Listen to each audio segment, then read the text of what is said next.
నమస్కారం ETV news కు స్వాగతం. ఈనాటి ముఖ్యాంశాలు. పౌరసత్వ సవరణ బిల్లుపై లోక్సభలో కొనసాగుతున్న చర్చ. రాజ్యాంగ విరుద్ధమన్న కాంగ్రెస్, ఏ వర్గానికి అన్యాయం జరగదన్న అమిత్ షా. పౌరసత్వ సవరణ బిల్లును వ్యతిరేకించిన కాంగ్రెస్, తెరాస, డీఎంకే, తృణమూల్. మద్దతు తెలిపిన వైకాపా, జేడీయూ. కొన్ని అంశాల్లో ఆందోళన. కర్ణాటక ఉప ఎన్నికల్లో కమలం జోరు. 15 నియోజకవర్గాలకు 12 చోట్ల జయభేరి. అసెంబ్లీలో యడియూరప్ప సర్కార్కు పూర్తి మెజారిటీ. ఏపీలో రాయితీ ఉల్లి కోసం జనాల పడిగాపులు. గుడివాడలో గుండెపోటుకు గురై ఓ వ్యక్తి మృతి. రేషన్ దుకాణాల్లో పంపిణీ చేయాలన్న ప్రజలు. ఉల్లి కొరతపై తెలుగుదేశం నిరసన ప్రదర్శనలు. ప్రభుత్వ తీరుపై చంద్రబాబు తీవ్ర ఆక్షేపణ. అనవసర రాద్ధాంతం చేస్తోందన్న మంత్రి మోపిదేవి. దిశ ఎన్కౌంటర్పై హైకోర్టు విచారణ. ఈ నెల 13 వరకు మృతదేహాలు భద్రపరచాలని ఆదేశాలు. గాంధీ ఆసుపత్రికి తరలించాలని సూచన. దిశ నిందితుల ఎన్కౌంటర్పై 3వ రోజు కొనసాగిన ఎన్హెచ్ఆర్సీ విచారణ. గాయపడిన పోలీసులకు ప్రశ్నలు. కార్యాచరణ చేపట్టిన సిట్.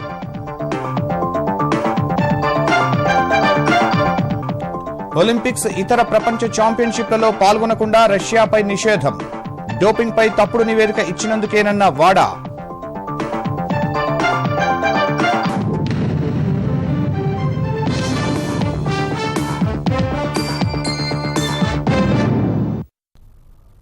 పౌరసత్వ సవరణ బిల్లు 2019పై లోక్సభలో చర్చ కొనసాగుతోంది. బిల్లును ప్రవేశపెట్టిన కేంద్ర హోంమంత్రి ఇది మైనార్టీ వర్గాలకు వ్యతిరేకం కాదని స్పష్టం చేశారు. దేశంలోకి ప్రవేశిస్తున్న చొరబాటుదారులకు మాత్రమే బిల్లు వ్యతిరేకమని పేర్కొన్నారు. దేశాన్ని కాంగ్రెస్ మత ప్రాతిపదికన విభజించడం వల్లే బిల్లు తీసుకురావాల్సిన పరిస్థితి తలెత్తిందని ఆరోపించారు. చర్చ సందర్భంగా పౌరసత్వ సవరణ బిల్లును కాంగ్రెస్, డీఎంకే, టీఎంసీ, ఎన్సీపీ, తెరాసలు బిల్లును వ్యతిరేకించగా వైఎస్ఆర్సీపీ, జేడీయూ బిల్లుకు మద్దతు తెలిపాయి. పౌరసత్వ సవరణ బిల్లు 2019పై లోక్సభలో చర్చ కొనసాగుతోంది. పాకిస్తాన్, బంగ్లాదేశ్, ఆఫ్ఘనిస్తాన్ నుంచి వలస వచ్చిన ముస్లిమేతరులకు భారత పౌరసత్వాన్ని కల్పించే ఉద్దేశంతో తెచ్చిన ఈ బిల్లును హోంమంత్రి అమిత్ షా లోక్సభలో ప్రవేశపెట్టారు. తర్వాత మాట్లాడిన ఆయన రాజ్యాంగానికి లోబడే బిల్లును రూపొందించామని తెలిపారు. దేశాన్ని అత్యధిక కాలం పాలించిన కాంగ్రెస్ మత ప్రాతిపదికన విభజించిందని చెప్పిన హోంమంత్రి కాంగ్రెస్ ఆ పని చేసుండకపోయి ఉంటే బిల్లు తీసుకురావాల్సిన అవసరం ఉండేది కాదన్నారు. 1971లో బంగ్లాదేశ్ నుంచి వచ్చిన శరణార్థులకు పౌరసత్వం ఇచ్చిన అప్పటి కాంగ్రెస్ సర్కార్ పాకిస్తాన్ నుంచి వచ్చిన వారికి ఎందుకు ఇవ్వలేదని షా ప్రశ్నించారు. ఆఫ్ఘనిస్తాన్, బంగ్లాదేశ్, పాకిస్తాన్లలో మతహింసకు గురై వచ్చిన హిందూ, బౌద్ధులు, జైన్లు, సిక్కులు, పార్సీలు, క్రైస్తవులకు ఈ బిల్లు ద్వారా పౌరసత్వం కల్పిస్తామని తెలిపారు. అయితే బిల్లుపై అభ్యంతరాలు వ్యక్తం చేసిన కాంగ్రెస్ ఈ బిల్లు శరణార్థులను మత ప్రాతిపదికన విభజిస్తోందని ఆరోపించింది. దేశాన్ని కాంగ్రెస్ పార్టీ మత ప్రాతిపదికన విభజించిందన్న షా ఆరోపణలను కాంగ్రెస్ సభ్యుడు మనీష్ తివారీ కొట్టిపారేశారు.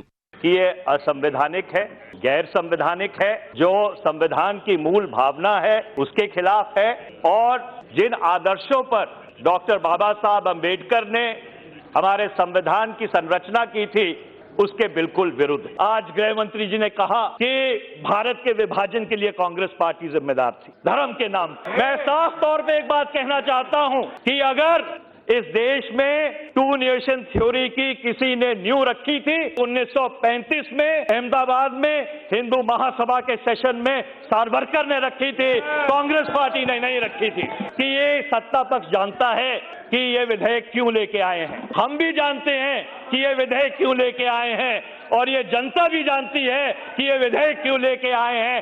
దేశంలోని మైనార్టీ ప్రజలే లక్ష్యంగా పౌరసత్వ సవరణ బిల్లును రూపొందించారన్న కాంగ్రెస్ ఆరోపణలను అమిత్ షా తోసిపుచ్చారు. ఈ బిల్లుతో అందరికీ న్యాయం జరుగుతుందని స్పష్టం చేశారు. मैं इस सदन को विश्वास दिलाना चाहता हूं, किसी को अन्याय नहीं होगा, होगा तो न्याय ही होगा और उन लोगों के साथ न्याय होगा जो 70 साल से न्याय की राह देखकर बैठे। हमने घोषणा पत्र में क्या कहा? हम हमारी पड़ोसी देशों के प्रताड़ित धार्मिक अल्पसंख्यकों सिटीजनशिप अमेंडमेंट बिल हम इसको लागू करने के लिए प्रतिबद्ध है कि हम पूर्वोत्तर राज्यों के उन वर्गों के लिए मुद्दों को स्पष्ट करने के लिए भी प्रयास करेंगे जिन्होंने कानून के बारे में आशंका व्यक्त की है और पूर्वोत्तर के लोगों की भाषाई, सांस्कृतिक और सामाजिक पहचान की रक्षा के लिए भी हमारी प्रतिबद्धता है। అంతకుముందు విపక్షాల అభ్యంతరాల మధ్య బిల్లు ప్రవేశపెట్టాలా వద్దా అనే అంశంపై ఓటింగ్ నిర్వహించగా 293 మంది అనుకూలంగా 82 మంది వ్యతిరేకంగా ఓటేశారు.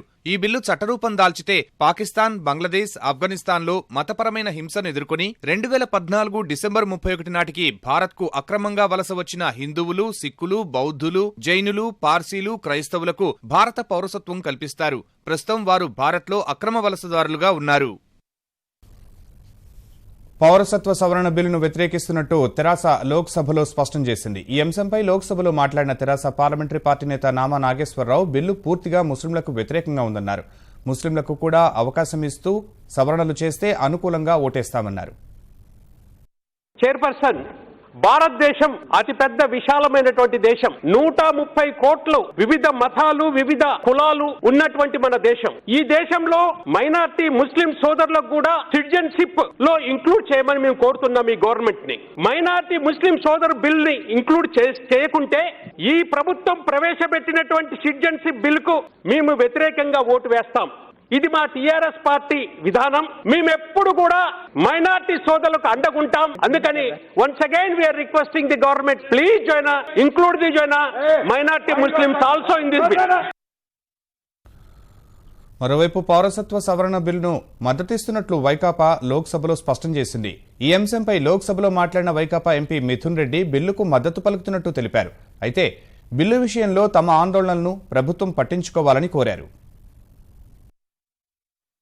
YSRCP as a party and our Chief Minister Y.S. Jagan Mohan Reddy, we believe in religious harmony. We believe that everybody must be treated at par. This bill is basically aimed at providing shelter to people who have suffered, minority religion, people who are living in our neighboring countries. So basically YSR party, we support this bill, but we have concerns also, and we expect the government to take note of our concerns and do.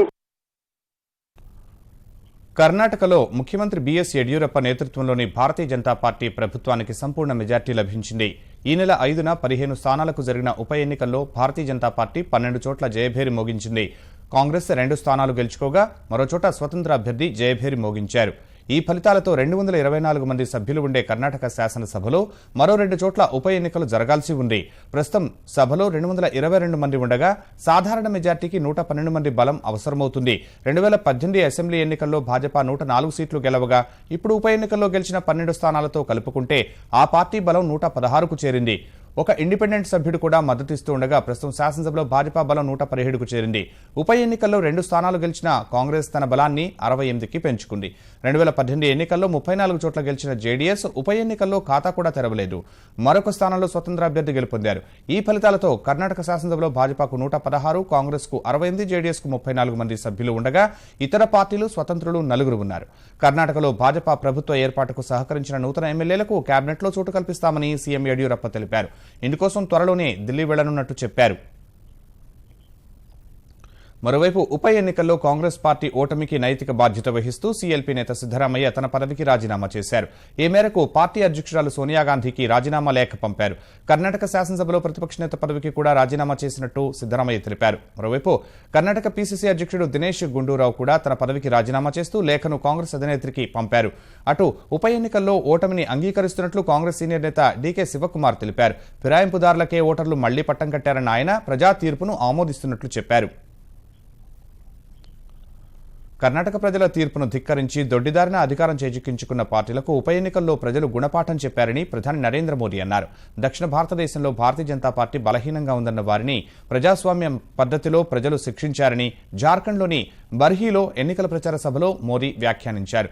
Congress పై విమర్శలు గుప్పించిన మోదీ గత 70 ఏళ్లలో గెలవని ప్రాంతాల్లో కూడా భాజపాకు ప్రజలు పట్టం కడుతున్నారని చెప్పారు. సంకీర్ణ ప్రభుత్వంతో కర్ణాటకలో అభివృద్ధి కుంటుపడిందని విమర్శించారు. भाजपा पर कितना विश्वास आज देश को है उसका उदाहरण आज ही देश के सामने आया है. दक्षिण भारत में लोग कहते हैं जहां भाजपा कमजोर है और इस उपचुनाव में कर्नाटक में वहां की जनता का द्रोह करने वालों का जनता ने जो मैंडेट दिया था गद्दारी करने वालों पर इतना गुस्सा आया कि जहां हम 70 साल में कभी जीतते नहीं थे, वहां भी जनता ने हमको जिता दिया। जनता ने चुनाव में भाजपा को सरकार बनाने के लिए मैंडेट दिया, लेकिन कांग्रेस अपने पुरानी आदतों के अनुसार पर्दे के पीछे खेल कर करके भाजपा को सरकार बनाने नहीं दी थी। पिछले दरवाजे से चढ़ बैठे थे, लेकिन आज तो जनता ने जम करके उनको सजा दी है। దేశవ్యాప్తంగా ఉల్లి కష్టాలు రోజురోజుకు తీవ్రమవుతుండగా ఆంధ్రప్రదేశ్లో రాయితీ ఉల్లి కోసం పడిగాపులు కాస్తున్న ప్రజలు తీవ్ర ఇబ్బందులు ఎదుర్కొంటున్నారు. ఏపీ పౌర సరఫరాల మంత్రి కొడాలి నాని నియోజకవర్గమైన గుడివాడ రైతు బజార్లో రాయితీ ఉల్లి కోసం క్యూలో నిల్చున్న సాంబయ్య కళ్లు తిరిగి కింద పడ్డారు. ఆసుపత్రికి తరలించేలోపే ఆయన గుండెపోటుతో కన్నుమూశారు. ఈ పరిస్థితిలో రాయితీ కౌంటర్ను రైతు బజార్ నుంచి సమీపంలోని ఎన్టీఆర్ క్రీడా మైదానానికి తరలించినప్పటికీ ప్రజల కష్టాలు తీరలేదు. కృష్ణా జిల్లా మైలవరం రైతు బజార్ వద్ద రాయితీ ఉల్లి కౌంటర్ వద్ద తోపులాట చోటు చేసుకోగా పోలీసులు పరిస్థితిని చక్కదిద్దారు. కర్నూలు రైతు బజార్లో ఉల్లి కోసం నగరవాసులు అష్టకష్టాలు పడుతూ ఉంటే అనంతపురంలో తోపులాట చోటు చేసుకుంది. పలుచోట్ల గంటల తరబడి క్యూ లైన్లలో నిల్చున్నప్పటికీ అనేక మంది కిలో ఉల్లి దొరక్క వెనుదిరిగారు. ఇలాంటి పరిస్థితి ఉంటే ఎన్నిసార్లు క్యూల్లో నిల్చోవాలని వృద్ధులు మహిళలు ప్రశ్నిస్తున్నారు. ఏంటంటే ఇది ఏందని ఎంతమంది పడిపోతున్నారు, మీరే చేస్తున్నారు కదా. మీరే బాగలేని వాళ్ళు, షుగర్ వాళ్ళు, బీపీ వాళ్ళు, కాళ్ళు బాగలేని వాళ్ళు ఆపరేషన్ చేయించుకోవాలి ఎంతమంది ఉంటారు. ఏమన్నా ఇది పద్ధతేనా? ఏం కొనుక్కొని తింటామండి, రేషన్కి ఇవ్వచ్చు కదండి, ఆ డిపోలో తెచ్చుకుంటాం కదా. ఏంటి ఎండలోనూ కళ్ళు తిరిగిపోతున్నాయి, కాళ్ళు నొప్పులు, లైన్ లో లేకపోతే ఉల్లిపాయ రాదు. బంగారం అన్నా కొనగలుగుతున్నాం, ఉల్లిపాయ దొరకట్లేదు. రోజు రావటం వెళ్ళిపోవటం ఏంటండి ఇది? ఏడుపు వచ్చేస్తుంది. మీకు ఇక్కడ ఈ రోజు ఇస్తే ఎవరని తెలీదా? తెలియలేదు, నేను వచ్చాను ఈ రోజు వచ్చాను. ఇదే కాల్ చెట్టు వస్తున్నాను ఒక రోజు చూస్తే అలా ఉన్నాయి. మా లాటోళ్ళు మేము బతుకుతాం నాయన. ఉల్లిపాయల కోసం వచ్చినాను, ఉల్లిపాయలు మొన్న వచ్చిన వెళ్ళిపోయిన తోలి నరిగిపోతుంది. 6 గంటల ముందే వచ్చినాను, ఆ ముసలోళ్ళు కామనేదో. మరి మేము వచ్చి 4-5 రోజులు రావడం వెళ్ళిపోవడం.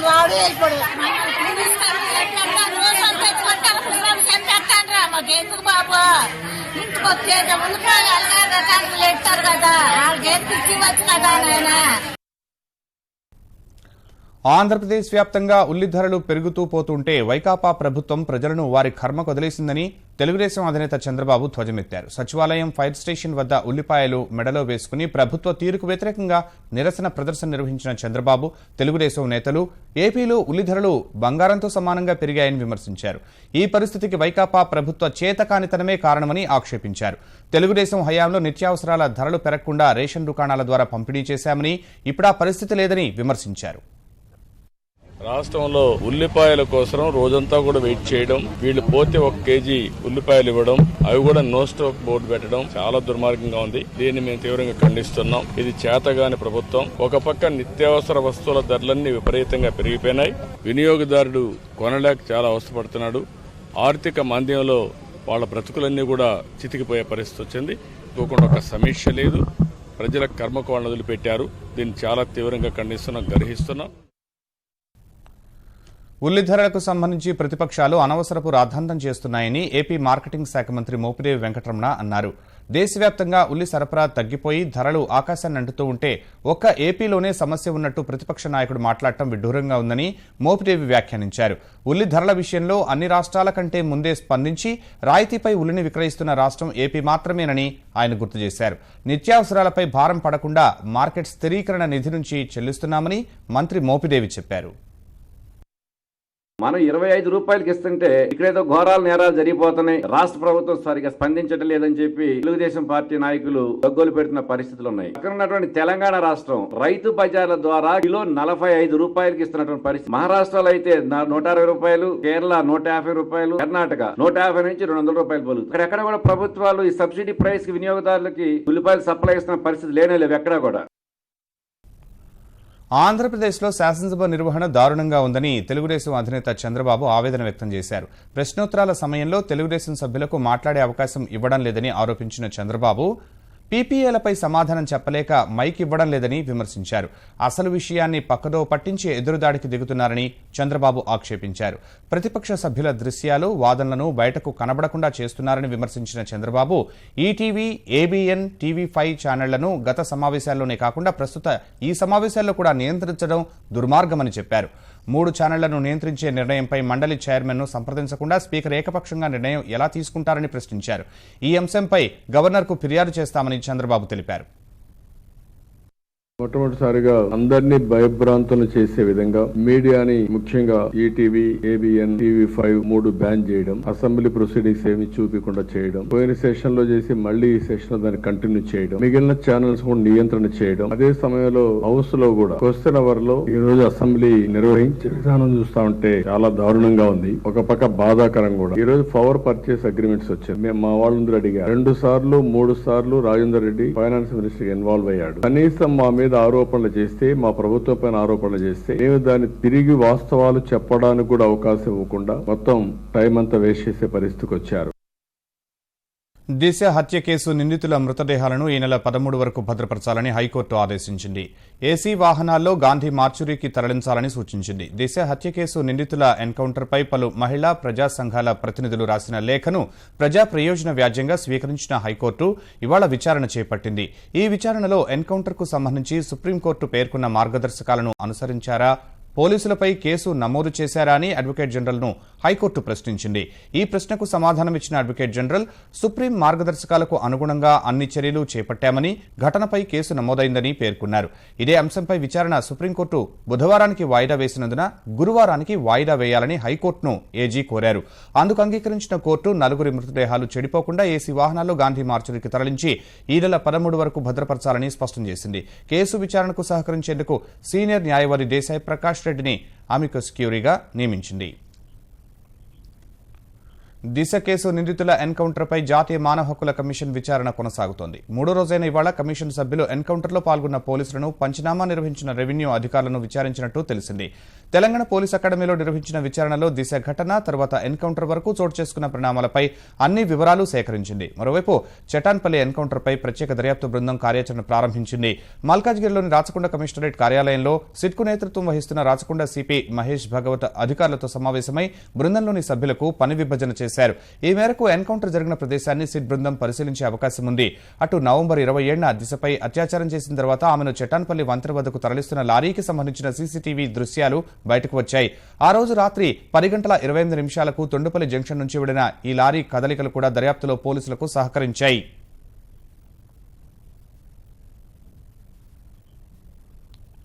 ఓ రైతు నుంచి లంచం తీసుకుని పనిచేయకుండా విసిగిస్తున్న వీఆర్ఓ, వీఆర్ఏలను సస్పెండ్ చేయడమే కాకుండా వారి నుంచి డబ్బును వెనక్కి ఇప్పించిన ఘటన జగిత్యాల జిల్లాలో చోటు చేసుకుంది.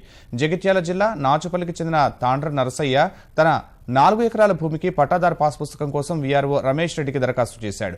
ఎన్నిసార్లు తిరిగినప్పటికీ పని కాకపోవడంతో వీఆర్ఓకు 8, వీఆర్ఏకు 2,000 ఇచ్చే విధంగా ఒప్పందం చేసుకుని ఆ మొత్తాన్ని చెల్లించాడు. అప్పటికీ వారు పని చేయకపోవడంతో విసుగు చెందిన రైతు ప్రజావాణిలో కలెక్టర్కు ఫిర్యాదు చేశారు. వెంటనే దర్యాప్తు జరిపిన కలెక్టర్ వీఆర్ఓ, వీఆర్ఏలను సస్పెండ్ చేయడమే కాకుండా వారి నుంచి రైతుకు 10,000 తిరిగి ఇప్పించారు. రైతుకు పట్టాదారు పాస్ పుస్తకం కూడా ఇవ్వగా అతడు ఎంతో సంతోషం వ్యక్తం చేశాడు. తెలంగాణలోని వేర్వేరు జిల్లాల్లో జరిగిన 2 ప్రమాదాల్లో 5గురు మృత్యువాత పడ్డారు. కామారెడ్డి జిల్లాలో జరిగిన ప్రమాదంలో 4 చనిపోగా ఖమ్మం జిల్లా వైరాలో జరిగిన మరో ప్రమాదంలో 1 దుర్మరణం పాలయ్యారు. నిజామాబాద్ జిల్లా నవీపేట వాసి అరుణ్ కుమార్ బతుకుదెరువు కోసం గల్ఫ్కు పయనమయ్యాడు. అతన్ని సాగనంపేందుకు బంధువులు సుశీల్, ప్రశాంత్, అరుణ్, ఇంటి యజమాని లావణ్య, ఆమె కూతురు రోషిని శంషాబాద్ ఎయిర్పోర్టుకు వెళ్లారు. ఆదివారం రాత్రి అరుణ్కు వీడ్కోలు పలికిన వారు తెల్లవారుజామున తిరుగు పయనమయ్యారు. వారు ప్రయాణిస్తున్న కారు కామారెడ్డి జిల్లా జంగంపల్లి సమీపానికి రాగానే డ్రైవర్ నిద్రమత్తులోకి వెళ్లగా డివైడర్ను ఢీకొట్టింది. అప్పటికి అతివేగంతో ఉన్న కారు బలంగా చెట్టును ఢీకొనడంతో కారులోని 4 అక్కడికక్కడే ప్రాణాలు కోల్పోయారు. కారు నుజ్జునుజ్జవడంతో గ్యాస్ కట్టర్తో ముక్కలు చేసి కోసి మృతదేహాలు వెలికితీశారు. ఖమ్మం వైరా రహదారిలో వెంకటాయపాలెం సమీపంలో తెల్లవారుజామున రోడ్డు ప్రమాదంలో ఖమ్మంలోని గుట్టల బజార్కు చెందిన అన్వేష్ ప్రాణాలు కోల్పోయాడు. మారుమూల ప్రాంతాల్లో విభిన్న క్రీడల్లో ప్రతిభ కలిగిన యువతీ యువకులను వెలుగులోకి తెచ్చే లక్ష్యంతో ఈనాడు ఛాంపియన్స్ లీగ్ 2019 నిర్వహించేందుకు ఈనాడు యాజమాన్యం సిద్ధమైంది. Cricket, badminton, kabaddi, volleyball, kho kho, చదరంగం, అథ్లెటిక్స్లలో పోటీలు నిర్వహించే ఈ లీగ్కు జాతీయ badminton chief coach Pullela Gopichand brand అంబాసిడర్గా వ్యవహరించనున్నారు. రామోజీ ఫిల్మ్ సిటీలో జరిగిన కార్యక్రమంలో ఈనాడు ఛాంపియన్స్ లీగ్ పోటీ విజేతలకు ఇచ్చే ట్రోఫీలను ఆవిష్కరించారు. ఈ కార్యక్రమానికి Gopichand, Eenadu MD Kiran, film city MD Rammohan Rao, Ramoji గ్రూప్లోని వివిధ సంస్థల విభాగ అధిపతులు హాజరయ్యారు.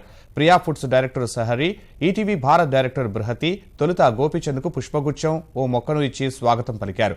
అనంతరం ట్రోఫీల ఆవిష్కరణ జరిగింది. అనంతరం మాట్లాడిన ఈనాడు ఎండీ కిరణ్, గోపీచంద్ మార్గదర్శకత్వంలో మరింత మంది ప్రతిభావంతులు బయటకు వస్తారని ఆశాభావం వ్యక్తం చేశారు. క్రీడల్లో పాల్గొనడం ద్వారా శారీరక అక్షరాస్యతను సాధించవచ్చని గోపీచంద్ అన్నారు. Your presence puts a lot of energy into us. Very humble way, try to take the sporting effort forward in the country. It is not just enough to report news. We have to be a part of people's everyday lives, their progress, the country's progress, and the overall upliftment of Indians. Though we would certainly like to see other sports gaining the same level of traction as much as cricket. Please continue to give us guidance, Gopichand garu. Sports అనేది మనకి మన కల్చర్లో, మన నేచర్లో అంతగా పెద్దగా అవసరం రాలేదు ఇంతకు ముందు. ఎందుకంటే ప్రతి ఒక్కళ్ళం మన ఊర్లో ఉన్నప్పుడు ఎక్కడో చోట, లేకపోతే ఒక 30 ఏళ్ల ముందు సిటీలో ఉన్నా కూడా నడవటం, పరిగెత్తడం, ఆడుకోవటం అనేది న్యాచురల్గా అయిపోయాయి. కానీ ఈ రోజుల్లో అవి అలా పరిస్థితి రాలేదు. మనకి కంఫర్ట్ లెవెల్ కానీ సదుపాయాలు కానీ ఎక్కువ అయిపోయినాయి. So basic simple sport movement అనేది, స్పోర్ట్ కూడా కాదు అసలు మూవ్మెంట్ అనేది మనకి తగ్గిపోయింది. అన్ని విధాల, అన్ని ఏజెస్లోనూ తగ్గిపోయింది. మన దేశంలో లాస్ట్ 30 yearsలో మనం ఆల్ఫబెటికలీ గ్రో అయ్యాం, న్యూమరికలీ గ్రో అయ్యాం, కానీ ఫిజికలీ యాక్చువల్లీ మనం చాలా కిందకి రావటం జరిగింది. And for this reason it's more important that we diversify sport. 2019 విశ్వసుందరి కిరీటం దక్షిణాఫ్రికా సుందరిని వరించింది.